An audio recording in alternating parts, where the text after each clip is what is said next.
Masuk ke bagian yang ketiga atau bagian yang terakhir dari series Understanding Your Research Data.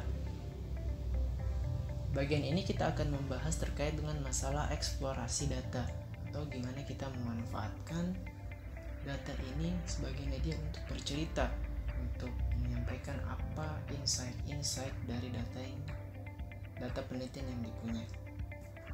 Oke.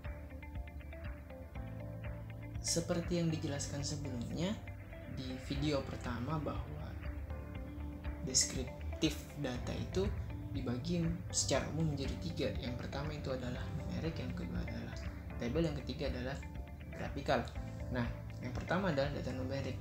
Data numerik ini sendiri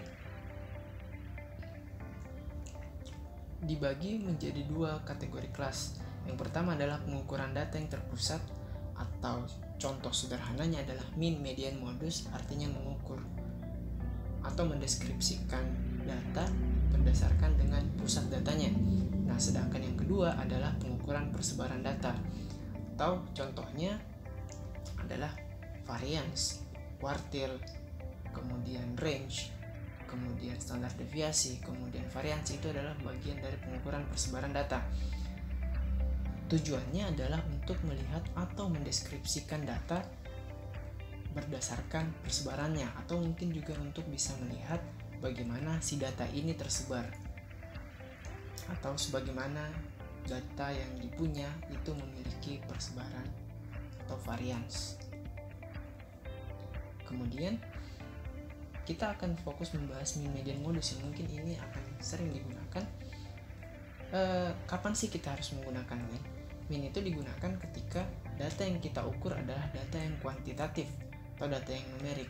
Biasanya mean ini dipakai untuk data yang distribusinya normal, atau data yang ketika membentuk suatu grafik distribusi, dia itu akan membentuk seperti lonceng atau bell shape. Kemudian kapan median digunakan? Median ini digunakan biasanya untuk mengukur data kuantitatif yang mencengnya ke salah satu sisi, entah itu sisi kiri ataupun sisi kanan, atau yang sering dikenal dengan istilah skewed. Kemudian yang terakhir adalah modus. Kapan sih kita harus menggunakan modus? Modus ini digunakan untuk mengetahui data yang terbanyak yang muncul dalam penelitian.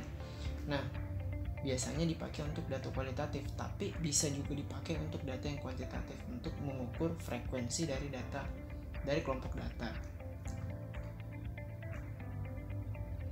Ini adalah contoh distribusi. Maksudnya ini adalah sebuah distribusi di mana yang symmetric distribution ini digunakan biasanya untuk yang mean. Jadi yang mean ini digunakan statistik inferensial mean biasanya digunakan untuk mengukur. Jadi misalnya perbandingan rata-rata yang biasanya digunakan untuk data yang sifatnya berdistribusi normal. Nah, sedangkan yang left skewed maupun right skewed ini biasanya digunakan untuk mengukur median, atau median ini dipakai untuk mengukur data yang punya distribusi yang demikian. Median juga biasanya digunakan untuk mengukur data yang memiliki outlier atau nilai ekstrim, baik itu ekstrimnya ke atas maupun ekstrimnya ke bawah. Selanjutnya ada table summary atau deskripsi dari sebuah table.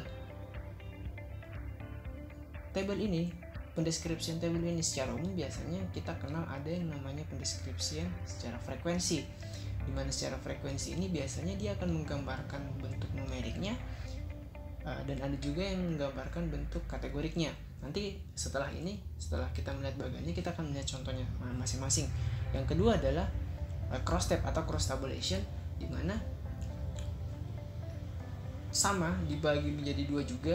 Ada yang numerik, tapi yang satunya ini adalah persentase atau dia dalam bentuk persen. Nah, contohnya ketika misal kita buat sebuah table untuk frekuensi yang kategorik, ini bisa dilihat dari yang sebelah kiri, yaitu bentuknya adalah Saturday, Sunday. Maksudnya itu nama-nama hari, dan ada jumlah visitor yang di dalam itu, artinya ada pengukuran di dalamnya. Terus kemudian ada frekuensi tabel, maksudnya dia ini dalam sebuah range yang kemudian ada nilai untuk mengukur range tersebut. Nah, kemudian ada yang namanya cross tab, yang bagian frekuensi ini atau yang bagian numerikal ini dia bentuknya untuk mengukur kategorinya itu berdasarkan angkanya atau berdasarkan numeriknya. Sedangkan untuk yang cross tabulation untuk percentage atau untuk persentase, dia itu akan mengkonversinya ke dalam bentuk persen. Yang terakhir adalah grafik. Grafik ini cukup sering digunakan, cuman kadang ada mispersepsi. Ya mungkin saya sampaikan juga bahwa tidak semua grafik itu bisa langsung digunakan di pukul rata istilahnya. Misal kayak ketika kita mau menggambarkan sebuah tren dari waktu ke waktu, grafik yang cocok itu biasanya digunakan adalah grafik line, sehingga informasinya itu bisa tersampaikan dengan enak dan kita sebagai peneliti itu bisa menyampaikan datanya juga dengan sangat baik. Artinya ada penggambaran visualisasinya pun juga baik. Contoh lain adalah ketika kita mengukur sebuah frekuensi dari sebuah kategori, itu biasanya kita menggunakan bar chart, dan biasanya dengan bar chart itu ekstraksi informasi dan penyajian serta penyampaiannya juga akan lebih mudah dipahami oleh audiens atau orang yang mendengarkan kita berbicara terkait dengan data kita. Nah, ini beberapa contohnya. Ada bar chart yang biasanya dipakai untuk categorical, terus yang ada pie chart yang biasanya dipakai untuk percentage atau proporsi.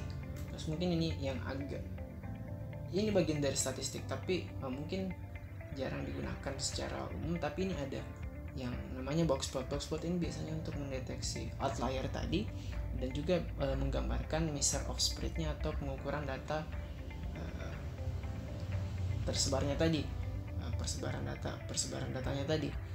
Kita bisa melihat nilai outlier, apakah ada outliers, nilai interkuartil maksimum dan minimum, kemudian ada kuartil 1 median, kuartil 1, kuartil 2 dan kuartil 3-nya itu dimuat semua dalam box plot. Terus yang terakhir ada histogram. Ini biasanya untuk melihat distribusi data. Oke, itu tadi serial dari understanding